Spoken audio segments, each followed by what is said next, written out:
Olá pessoal, tudo bem? Aqui é o professor Ronaldo. Essa é mais uma aula da matéria de montagem de circuitos eletrônicos. E hoje vamos continuar falando sobre layout de placa de circuito impresso. Na última aula fizemos um roteamento manual dessa placa, estudamos sobre as espessuras das trilhas e utilizamos a ferramenta Design Rule Manager para definir a espessura da trilha em cada ponto da placa. Hoje vamos refazer essa placa utilizando a ferramenta Auto Router. Para isso, a primeira coisa que vamos fazer é apagar todas as trilhas da placa. Agora, com todas as trilhas apagadas, ficaram só as LEDs, basta vir na opção Auto Router e clica no botão Iniciar roteamento. O roteamento foi finalizado em poucos segundos, mas observamos uma diferença bem grande em relação ao projeto que fizemos no roteamento manual. A ferramenta utilizou tanto o layer azul, layer bottom, quanto o layer vermelho, o layer top, o que não é necessário nesse projeto, pois temos muito espaço na placa, conseguiríamos fazer todas as trilhas apenas de um lado da placa, tornando assim o projeto mais barato. Então eu vou desfazer essa operação, Ctrl Z. Agora eu vou restringir que se faça trilhas na parte de cima da placa. Então eu vou na ferramenta de gerenciamento de regras de projeto, opção Net Classes, e vou desabilitar o Top Cooper, tanto para a classe Power, quanto para a classe Signal. Clique em OK e vou mandar rotear novamente. Pronto, a placa foi roteada novamente, agora utilizando apenas o Layer Bottom, que é o que a gente gostaria. Porém, comparando esse roteamento automático com o roteamento manual, eu prefiro o roteamento manual. O roteamento automático ele tem alguns problemas. O principal dos problemas do roteamento automático é que ele basicamente liga pontos, não se importando em otimizar o caminho das trilhas e nem levando em considerações funcionalidades que quem conhece é o projetista e não a ferramenta.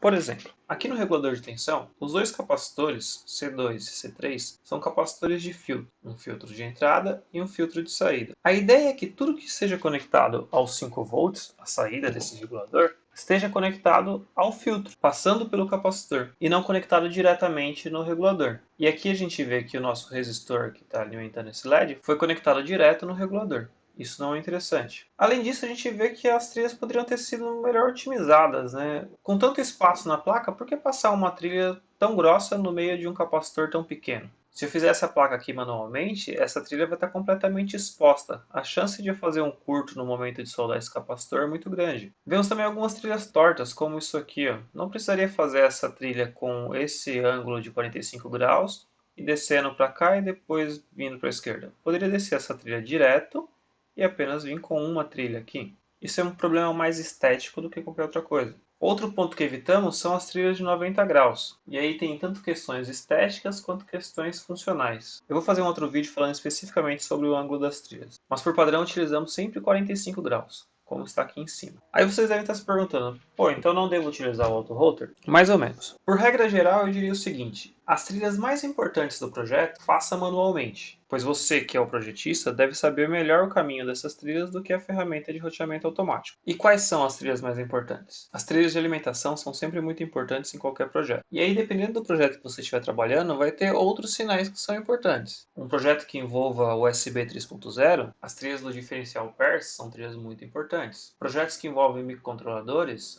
as trilhas que ligam o cristal ao microcontrolador também são bastante importantes. Projetos que possuem sensores analógicos também são bem críticos. Então essas trilhas você deveria fazê-las manualmente. O resto, trilhas de sinais, aí sim você pode utilizar o auto-router. No caso dessa placa aqui, como ela é extremamente simples, eu nem utilizaria o auto-router. Faço ela apenas no roteamento manual, como já fizemos. Eu vou corrigir os problemas que eu vejo nesse auto-router aqui e deixar ela melhor do que ela está nesse momento.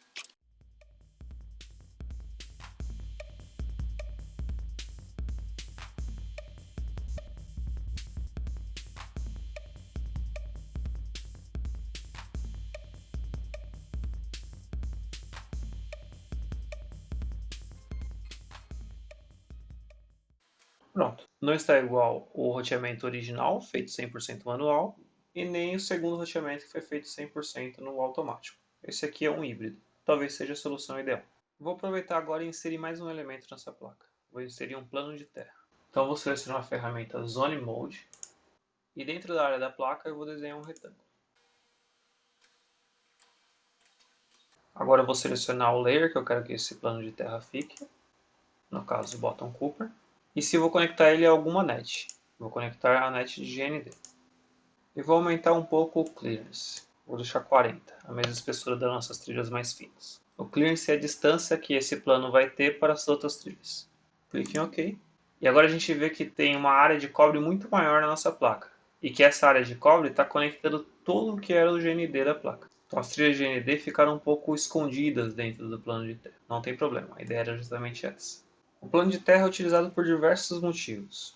Proteção contra ruídos é um deles. E sempre que vamos fazer placas confeccionadas manualmente, eu sugiro o uso desse recurso também, pois você vai aumentar a área de cobre e diminuir a quantidade de cobre que precisa ser corroído, ou seja, sua placa vai ficar menos tempo no processo de corrosão e você diminui a possibilidade das suas trilhas serem rompidas durante o processo de corrosão. Porém, quando você faz um plano de terra igual a esse, o processo de solda fica um pouco mais difícil, porque, por exemplo, quando for soldar esse capacitor aqui, você vai ter que esquentar uma massa de cobre muito maior.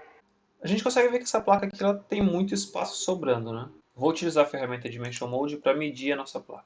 Vou mudar aqui para o sistema métrico. E com a ferramenta selecionada, basta eu clicar entre as linhas que eu quero medir. Então eu quero medir as extremidades no eixo X. Clico aqui e na outra ponta. Tem 100 milímetros por 40 milímetros. Inicialmente eu falei que teria 100 por 50, né? Acho que eu desenhei errado. Deixo como desafio para vocês fazer essa placa com 40 por 50 milímetros. No próximo vídeo vamos fazer uma placa dupla face. Uma placa que realmente precisa de trilhas na parte de cima e na parte de baixo. Se gostou do vídeo, clique no botão curtir. Deixe suas dúvidas e sugestões aqui embaixo nos comentários.